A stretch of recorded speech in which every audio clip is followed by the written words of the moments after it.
Samajwadi party के प्रदेश अध्यक्ष श्यामलाल पाल ने मुरादाबाद में प्रेस कॉन्फ्रेंस की और केंद्र व प्रदेश सरकार पर जमकर निशाना साधा। श्यामलाल पाल ने कहा कि 2024 के लोकसभा चुनाव के नतीजों के बाद भाजपा बौखलाई हुई है और सरकार का मानसिक संतुलन बिगड़ गया है। उन्होंने आरोप लगाया है कि भाजपा ने पुलिस के बल पर चुनाव जीता और महिलाओं को पिस्तौल दिखाकर डराया गया। उन्होंने कहा कि अगर भाजपा को 400 से अधिक सीटें मिलती तो यह लोग संविधान बदल देते।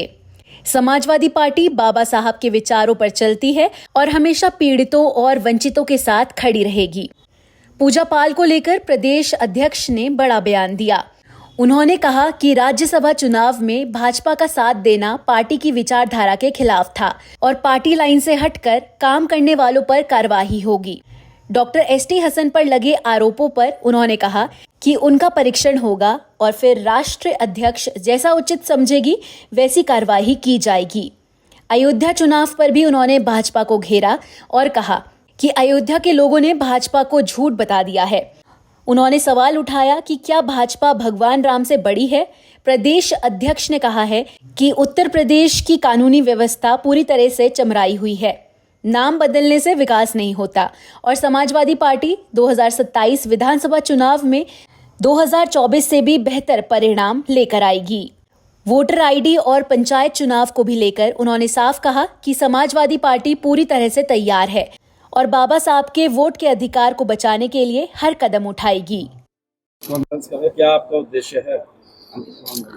जनपद मुरादाबाद में आने का मकसद भारत के संविधान को बचाने के लिए यहाँ किसानों, नौजवानों, महिलाओं को जानकारी देना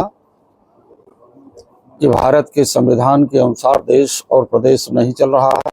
देखिए, समाजवादी पार्टी बाबा साहब डॉक्टर अंबेडकर और समाजवाद की विचारधारा को लेकर के चलती है।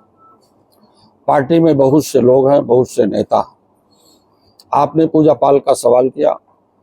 पूजा पाल बहुजन समाज पार्टी से विधायक रही हैं। बहुजन समाज पार्टी ने उन्हें निष्कासन किया।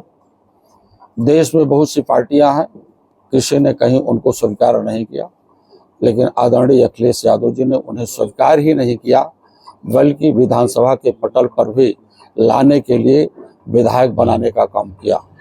उन्हें पार्टी के अंदर रह करके पार्टी की विचारधारा के साथ काम करना चाहिए। वो पार्टी की गलत गतिविधियों में लिप्त होकर के राज्यसभा के चुनाव में भारतीय जनता पार्टी का साथ दिया। पिछले दिनों में भी इसी प्रकार से पार्टी के तमाम कार्यकर्ताओं के साथ सरकार से मिलकर के, प्रशासन से मिलकर के उनके पास फर्जी मुकदमे, झूठे मुकदमे लगाए गए। बराबर इनका क्रियाकलाप पार्टी की विरोधी गतिविधियों में रहा, इसलिए जो है इन्हें पार्टी से बाहर किया गया। जहां तक एसटी हसन का भी सवाल है, इनका भी परीक्षण होगा और परीक्षण के उपरांत राष्ट्रीय अध्यक्ष जी जैसा समझेंगे उचित कार्रवाई करने का काम करेंगे। ये बताएं, आप पूजा पाल की बात कर रहे हैं, कल मुख्यमंत्री से मुलाकात की है उन्होंने, किस तरीके देखते हैं? क्या और भी बीजेपी के विधायकों का सुनने में आ रहा है कि बीजेपी के अन्य विधायक हैं उनसे भी संपर्क कर रहे हैं जो आपके समय के विधायक हैं? जो भी हमारी पार्टी का कहीं ऐसा तो नहीं होगा कि पूजा पाल का निष्कासन होना कहीं भारी ना पड़ जा सका? सवाल ही नहीं उठता है। इस समय देश की जनता संविधान को बचाने के लिए है। भारतीय जनता पार्टी संविधान को खत्म करना चाहती थी। 2024 के लोकसभा के चुनाव में जिस प्रकार से इन्होंने अपना हल्ला बोल शुरू किया था, हम भगवान राम को लाए हैं, राम को लाने वाले को देश की सत्ता दे दो, वही अयोध्या के लोगों ने संकल्प लिया और भगवान श्री राम भी ये बोल उठे कि झूठे लोग हैं, झूठे लोग हैं। भगवान राम से बड़े भारतीय जनता पार्टी के लोग हैं कि भगवान राम को लाए हैं कि राम इनको लाए हैं। इस सवाल पर भारत का संविधान एक लाइन पर आकर के खड़ा हो गया। सामाजिक न्याय चाहने वाले लोग आदरणीय अखिलेश यादव के नेतृत्व में पूरी तरह से उत्तर प्रदेश में 37 पार्लियामेंट मेंबर दिया। इंडिया अलायंस को लेकर के 43 दिया। अगर 400 के पार इनकी सीटें मिली होती तो संविधान खत्म हो जाता।